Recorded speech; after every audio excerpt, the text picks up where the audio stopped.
হাত পাতি বহি আছে অসম আৰক্ষীৰ হোমগাৰ্ড। টকা দিয়ক আৰু পাৰ হওক দলং। প্ৰথমে দলংখনলৈ চাওক।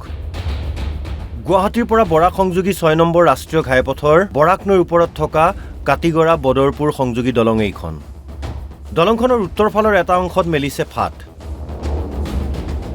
বিগত ৭-৮ মাহ ধৰি জৰাজীৰ্ণ অৱস্থাত আছে দলংখন। সেই দলংখনেৰে ২০ টনৰ অধিক ওজনৰ বাহন পাৰ হোৱাত নিষেধাজ্ঞা জাৰি কৰি থৈছে NHIDCL-এ।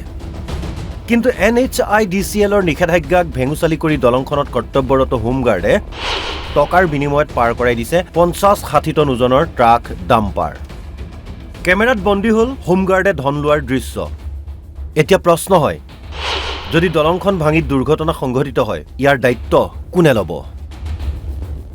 ইফালে দলংখন ভাঙিলে বৰাক উপত্যকাৰ ৩খন জিলাৰ মাজত যোগাযোগ বিচ্ছিন্ন হৈ পৰিব। তেনেক্ষেত্ৰত NHIDCL-এ নিষেধাজ্ঞা জাৰি কৰা এখন দলঙেৰে টকাৰ বিনিময়ত গধুৰ ট্ৰাক ডাম্পাৰ আদি পাৰ কৰোৱা হোমগাৰ্ডৰ বিৰুদ্ধে আৰক্ষীৰ শীৰ্ষ বিষয়াই কিবা ব্যৱস্থা গ্ৰহণ কৰিবনে? সেয়া পৰৱৰ্তী সময়তহে লক্ষণীয় হ'ব। Bureau report, Assam live 24।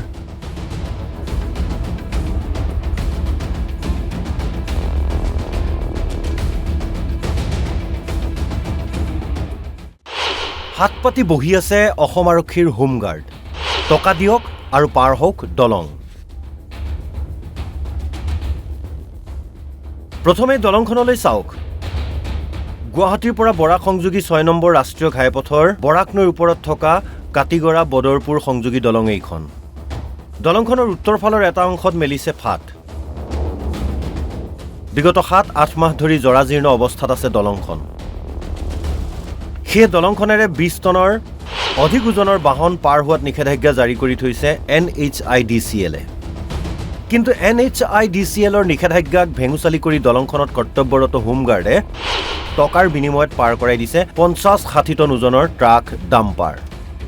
কেমেৰাত বন্দী হ'ল হোমগাৰ্ডে ধন লোৱাৰ দৃশ্য।